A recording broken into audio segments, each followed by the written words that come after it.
नमस्कार. अखेर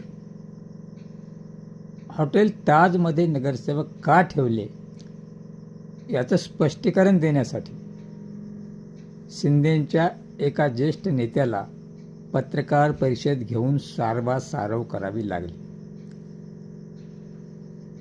bargaining power वापरण्याचा प्रयत्न केला,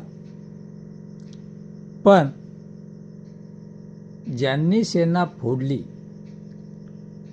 ज्यांनी तुम्हाला नाव आणि चिन्ह दिलं, त्या अमित शहांचा फोन आला असेल आणि सांगितलं असेल,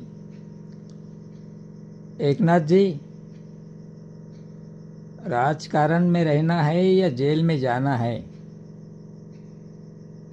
सही सलामत रहो. असा फोन आल्यानंतर शेवटी जे मीडियावर, TV चॅनलवर 2.5 वर्षासाठी महापौरपद मागणारे होते,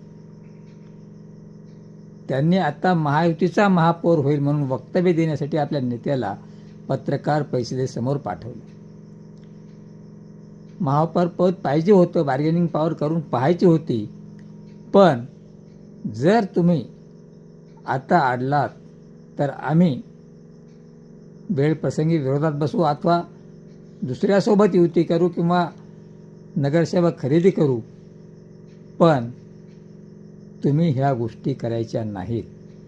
तेव्हा 2.5 वर्षच काय, 1 वर्षही तुम्हाला महापौर पद मिळणार नाही असं जेव्हा ठणकावून सांगितलं गेलं, तेव्हा उदय सामंत सारख्या नेत्याला पत्रकारासमोर धाडून आमच्यामध्ये काही नाही, आम्ही नगरसेवकांच्या भेटीगाठीसाठी हॉटेलमध्ये बोलावले आणि ही काही आताचीच पद्धत नाही, यापूर्वीही अशा घटना झालेल्या आहेत, पण आम्ही 2019ची पुनरावृत्ती करणार नाही असं ठामपणे सांगावं लागलं.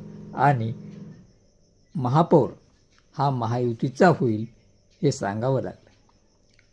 बोलता बोलता त्यांनी एक गोष्ट सांगितली, प्रत्येक पक्षाला आपला महापौर व्हावा वाटतो, पण वरचा दबाव आलाय, जर आम्ही त्यासाठी अडून बसलो तर आमचा पक्ष जाईल, आमचं चिन्ह जाईल. ही भीती त्यांनी बोलून दाखवली नाही, पण स्पष्ट दिसली. तेव्हा आपलं अस्तित्व काय राहील, कारण कोर्टाचा निकाल हा अमित शहा किंवा मोदी यांनीच राखून ठेवलेला आहे आणि तो जर निकाल उद्या आपल्या विरोधात गेला तर आपला पक्ष संपेल.